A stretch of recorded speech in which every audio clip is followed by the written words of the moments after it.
Hvala puno. Guys, my name is Nick Vujicic. I was born in Australia in 1982, moved from Australia to California in the year 2006. And my life story, I'm just thankful that people have seen my life on some sort of level, whether it's just YouTube videos or seeing pictures of a limbless guy smile. People always ask me, what happened to you and how did you overcome what you've been through? The title of the message that I've been given is Transforming the Walls into Doors. When I speak corporately, the line that I like to use is changing obstacles into opportunities. Now, I'm very well aware to share with you as well, I know that there are 1 billion people going hungry today.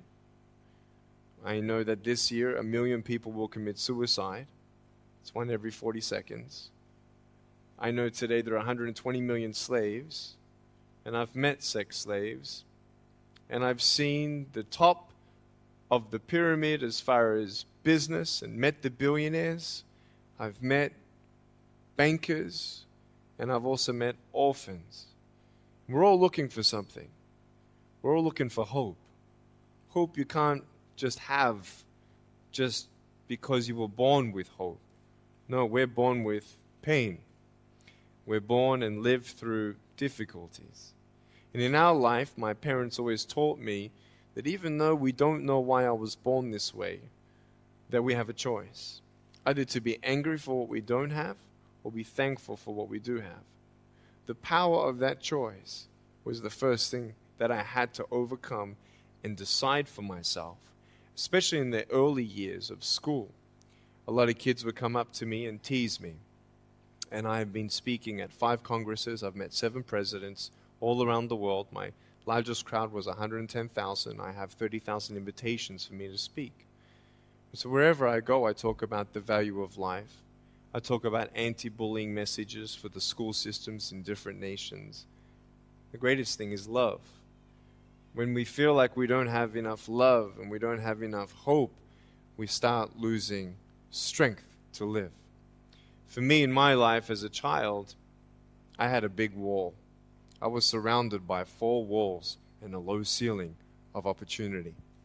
I was set free in so many different ways, and especially surviving from day to day with my parents who loved me, who encouraged me, who told me that I was beautiful the way that I was, and not to worry about what other people said about me. I was actually the first special needs child to be integrated into the mainstream education system in Australia, and I was awarded Young Citizen of the Year in 1990. And the world is a hurting place, and the world needs hope, and the world needs love. Without hope, we feel like, why are we here? Well, brokenness. Here's mine. Today, I still have no arms, no legs. But everything's changed. Everything. For me, I was looking for hope and happiness, and I couldn't see it for many years. In fact, if this side of the table represents my hope, truth encourages me to become all that I can be. But then we have lies every day coming in our mind, people who discourage us. You know the people that you have in your life who, no matter how good of a day you're having, they'll bring you down. Or no matter how bad of a day you're having, they'll bring you even lower. You know what I'm talking about? Think of the 3 biggest discouragers in your life. They're not your biggest discouragers. You are. You are. It only takes 3 seconds for me to tell you something discouraging. But then you may never forget my words. I've met so many 50-year-old women and 40-year-old women who still remember what their fathers told them that they wish they never heard. Words are powerful. When you hear those words and then your mind starts growing with these lies. Nick, you're not good enough. Nick, just give up. Nick, you're never going to get a job. You won't get married. You can't even hold your wife's hand. What kind of a father are you going to be if you can't even pick up your kids when they're crying? You're alone. Sure, your parents hug you, but their hugs can't heal you. Just give up. Just give up. Just give up. Just give up.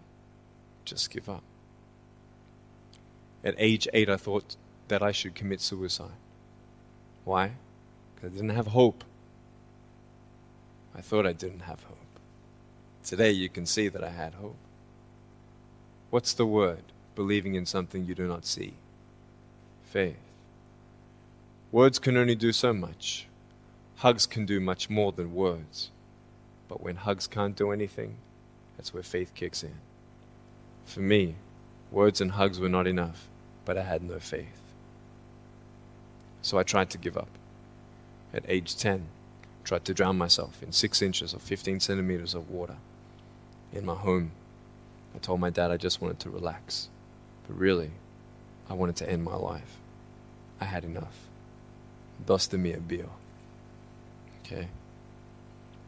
The first 2 times I rolled over, I was trying to work out how much air I hold in my lungs before I let it out.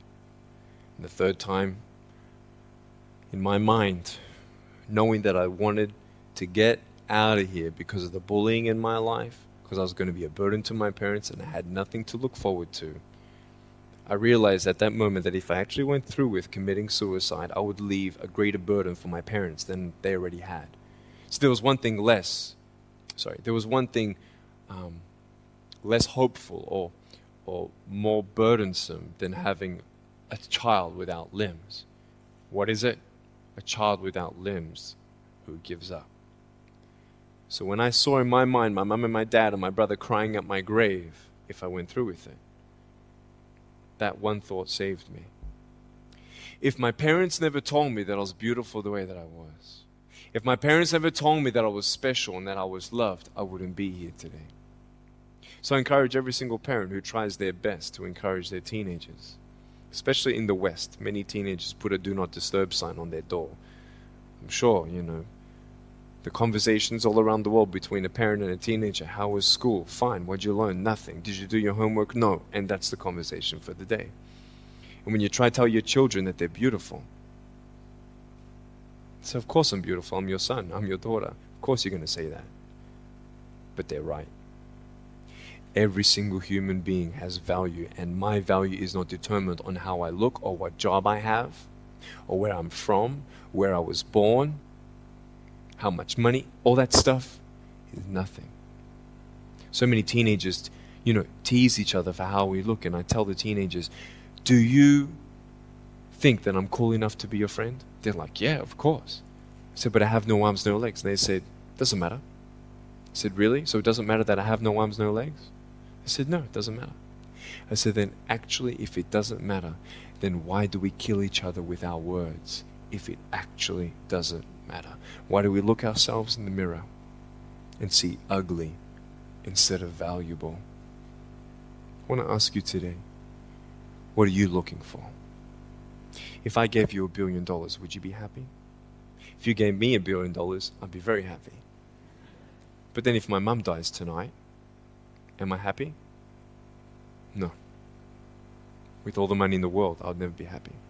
Why? Because money is something that cannot heal the soul. So many teenagers are looking for love, which love does heal the soul. Love does complete the soul. But even sex before marriage, I was a virgin before I got married. Yeah, I've got a gorgeous wife. We're pregnant with our first son. And I don't need hands to hold her hand. I only want to hold her heart. And how am I going to hug my kids? So many kids, they come up to me. It's amazing. They put their hands behind their back and hug me with their neck. And I've realized in life, even the worst parts of my life can be turned into good. And they're even more special. So many teenagers, they're looking for love. So they're going to go do this and go do that and have sex before marriage. For me, sex out of marriage is like a $5 Gucci watch. Sex within marriage and having sex with someone who loves you, who's committed to you for the rest of your life, going to be the mother or father of your kids. That's what love is. You can talk, you can sleep with as many people as you like, but never know for sure, do they love me? Love is a lifelong commitment. You see, there are choices in life, and we're looking. I want to ask you, what are you looking for? Well, if I can just get drunk, why not, man? I only live once. Well, if that's the way you believe, great. But for me, I'm a greedy man. I don't want to live for 90 years. I want to live for billions of years. And I know that every day my choices will affect this life, other people's life, and my eternal life. You got to come to the truth of knowing who you are and why you're here. William Barclay, he said, the greatest 2 days in anyone's life, the day you were born and the day you knew why. So, you're ugly. No, I'm beautiful the way that I am. And if you can't believe that for yourself, so many girls especially stay with their emotionally abusive boyfriends. Because if I break up with him, then who's going to want me? See, we all want love. That's why we do what we do sometimes. To get into the crowd, I'm going to swear, I'm going to be cool. That's what this world is. I want to look like her. If I was taller, shorter, smarter, more popular, whatever you want. It's not enough until you find the truth. I'm wonderfully and fearfully made. There's a greater purpose for my life. I am here for a reason. Sure, I didn't get a miracle. Yeah, I believe in a God who can do miracles, and I have a pair of shoes in my closet. Why? I've seen blind people seeing and deaf people hearing. That's fine if you don't believe me. I got it on camera. But I realized something. If God doesn't change my circumstance, He's going to use my life to be a miracle for someone else. When you don't get a miracle, you can still be a miracle for someone else. I'm going to close off with this beautiful story. I was in Southern California. I have two organizations. I have a non-profit organization and I have a for-profit. I probably spoke between years 2007 and 2010, 1,000 times, 600 flights. And I've spoken to 4.5 million people face to face. And in the last 48 hours here in Serbia, we've reached 5 million through media. So, we have the heart of people to love others. We want people to love each other, love yourself, dream big, and never give up. We're all looking for hope, aren't we? What are you looking for? Money, drugs, sex, alcohol, pornography, fame, fortune never satisfies. It's never enough. But I've come to a peace. So check this out. When I'm 24 years old, 5-6 years ago, I was in California. And I never met anybody else like me. When I was 10 years old, I wish I would have met somebody like me. Never did. Didn't get that miracle. But at 24, in California, I saw a little boy with no arms and no legs, 19 months old, just like me. I knew he was going to be bullied. I knew he was going to go through depression. I knew he would feel alone. I knew that he would get worried if he's ever going to have a girlfriend, and so on and so on. I got the father to bring him up on stage in front of 2,000 people. And everyone was crying. And it was a materialization of when you don't get a miracle, you can be a miracle for someone else. I am not a superhero. I go through ups and downs. So do you. But take one day at a time. And if you haven't found that peace of knowing who you are and why you're here, and where you're going when you're not here, for me, I want you to know that's how I've overcome. I don't have any walls. My book's called Life Without Limits. And what will be, will be. I've acted in a short film, 30 awards. I got Best Actor in a Short Film. I've done my own music video. I've written 2 books. First book, 30 languages, 800,000 copies. I'm 29, and we know 1 billion people know who I am. Not to bring up my pride or my name or my status, trust me, I'm just like you. But I hope you are inspired to know that if I can dream big, then so can you. There are no walls. Find your peace, and you'll make your walls doors. Thank you so much.